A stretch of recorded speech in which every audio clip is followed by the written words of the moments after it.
Gita LLB ধারাবাহিকের আজকের পর্বে দেখা যায় গীতা আর মেহেক যখন পরিশিকে নিয়ে বাড়ি ফিরে আসে তখনই ঈশা আর বনি রেগে ফেটে পড়ে। তারা সরাসরি অভিযোগ তোলে পরিশির চরিত্র নিয়ে নাকি এখন নানা প্রশ্ন উঠেছে আর তাই তাকে এই বাড়িতে রাখা মোটেও ঠিক হবে না। বনি বলে, তোমার লজ্জা বলে কিছু আছে? তুমি এখনো এই বাড়িতে পড়ে আছো যেখানে স্বস্তিক আর মেহেক রয়েছে।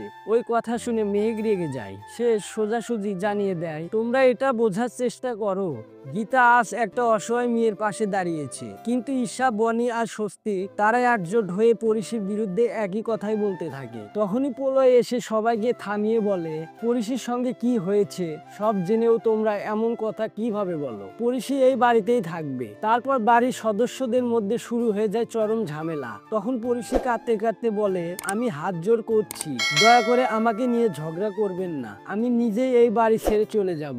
এই অবস্থায় অধরা ফোন করে গীতাকে। সে বলে, এখনো সময় আছে, পরিশিকে ফেরত দিন, আমি সব কিছুই মাফ করে দেব, কেসটাও বন্ধ করে দেব। কিন্তু গীতা স্পষ্ট জানিয়ে দেয়, আমি গিরগিটির মতো রং বদলায় না। এটা শুনেই অধরা রেগে ফেটে পড়ে, চিৎকার করে ওঠে, কিন্তু তার রাগে কিছুই হয় না। গীতা ঠান্ডা গলায় কড়া জবাব দিয়ে অধরার মুখ বন্ধ করে দেয়। তারপর অধরা অধ্যায়কে বলে, যত টাকা খরচ লাগে কর, কিন্তু গীতাকে শেষ করে দে। এদিকে গল্প এগোতে থাকে। তখন বেডরুমে মেহেক আর গীতার সঙ্গে বসে পরিশি বলে, বিয়ের পর তার একটা নাচের শো ছিল, সে সেটা করতে চায়। গীতা তাকে উৎসাহ দিয়ে বলে, হ্যাঁ, তোমার জন্য এটাই ভালো হবে, আজ থেকে প্র্যাকটিস শুরু করো, আমি তোমার গায়ে একটা আঁচড়ও লাগতে দেব না। তারপর গীতা স্বস্তিককে অনুরোধ করে পরিশির পাশে থাকার জন্য, আর সে নিজে রান্না করতে চলে যায়। স্বস্তিকের পাশে বসে পরিশি তার পারফিউমের গন্ধে পুরনো ভালোবাসার স্মৃতিতে ভেসে যায়। সে বলে, এই পরিবারের সবকিছুই আমার প্রেমিকের মতো, সবকিছু মিলিয়ে যাচ্ছে।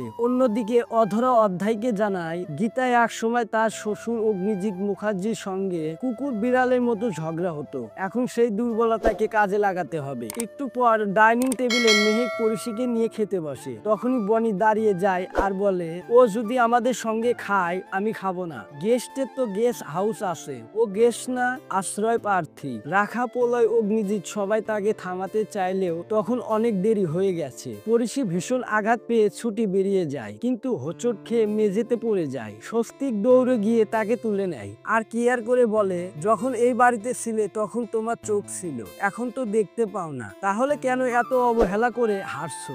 এ কথা শুনে পরিশি স্তব্ধ হয়ে যায়। সে বারবার স্বস্তিককে জিজ্ঞেস করতে থাকে, আমি এই বাড়িতে ছিলাম, আপনি কি বলতে চাইছেন? স্বস্তিক কথাটা মুখ ফসকে বলে ফেলে আর পরিশি উত্তর জানতে চেয়ে চোখের জল এনে দেয়। তাহলে বন্ধুরা, কি হতে চলেছে আগামী পর্বে দেখতে হলে আমাদের চ্যানেলটি সাবস্ক্রাইব করে পাশেই থাকবেন।